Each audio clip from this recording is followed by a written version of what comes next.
તો દોસ્તો હવે મહત્વનો કાયદો લાગુ કરવામાં આવ્યો છે। આપ સૌને ખબર જ હશે કે લોકસભાની ચૂંટણી પહેલા CAA ને લઈને મોટા સમાચાર સામે આવ્યા છે। નાગરિકતા એટલે કે સુધારા કાયદો CAA સમગ્ર દેશમાં લાગુ કરવાનો નિર્ણય મોદી સરકારે કર્યો છે। હવે 3 દેશના શરણાર્થીઓને ભારતની નાગરિકતા મળશે। ભારતીય નાગરિકતા કાયદો શું છે અને તેના અમલવારી પછી શું બદલાશે, કઈ કઈ જોગવાઈમાં સૌથી વધુ વાંધો છે, તો ચાલો આપણે આના વિશે જાણીએ।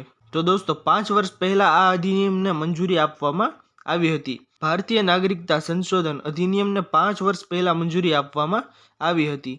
જોકે તેના અમલ માટેની જાહેરાત હવે કરવામાં આવી છે। CAA ને લઈને અગાઉ દેશભરમાં મોટા પાયે વિરોધ પ્રદર્શન થયા હતા। ખાસ કરીને ઉત્તર પૂર્વના 7 રાજ્યોએ તેનો વિરોધ કર્યો હતો।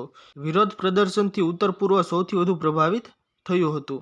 તોડફોડના કારણે કરોડોની સંપત્તિને નુકસાન થયું હતું। CAA ને લઈને 2020થી સતત એક્સટેન્શન લેવામાં આવી રહ્યું છે। વાસ્તવમાં સાંસદીય પ્રક્રિયાના નિયમો અનુસાર કોઈપણ કાયદાના નિયમો રાષ્ટ્રપતિની સંમતિના 6 મહિનાની અંદર તૈયાર થવા જોઈએ। જો આમ ન થાય તો લોકસભા અને રાજ્યસભામાં ગૌણ વિધાન સમિતિઓ પાસેથી વિસ્તરણની માંગ કરવી જોઈએ। CAAના કિસ્સામાં 2020થી ગૃહ મંત્રાલય નિયમો બનાવવા માટે નિયમિત અંતરાલે સાંસદીય સમિતિઓ પાસેથી એક્સટેન્શન લઈ રહ્યું હતું। તો હવે શું બદલાશે દોસ્તો?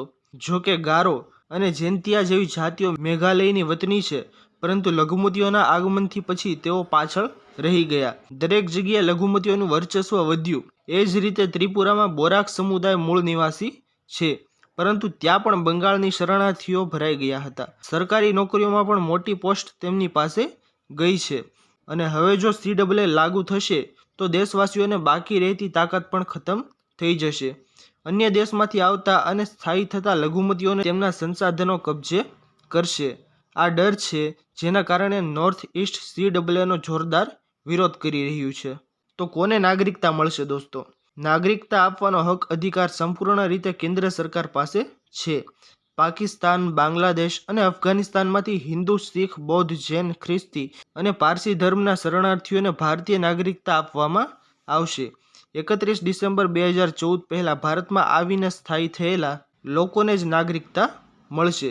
આ કાયદા હેઠળ તે લોકોને ગેરકાયદેસર ઇમિગ્રન્ટ્સ ગણવામાં આવ્યા છે જેઓ માન્ય મુસાફરી દસ્તાવેજો એટલે કે પાસપોર્ટ અને વિઝા વિના ભારતમાં પ્રવેશ્યા છે અથવા માન્ય દસ્તાવેજો સાથે ભારત આવ્યા છે, પરંતુ નિર્ધારિત સમયગાળા કરતાં વધુ સમય માટે અહીં રોકાયા છે। તો દોસ્તો આ મહત્વનો કાયદો છે તે લાગુ કરવાનો નિર્ણય કર્યો છે। શું આપ આ કાયદાથી સહમત છો કે નથી તે આપ મને કમેન્ટમાં જરૂર જણાવજો।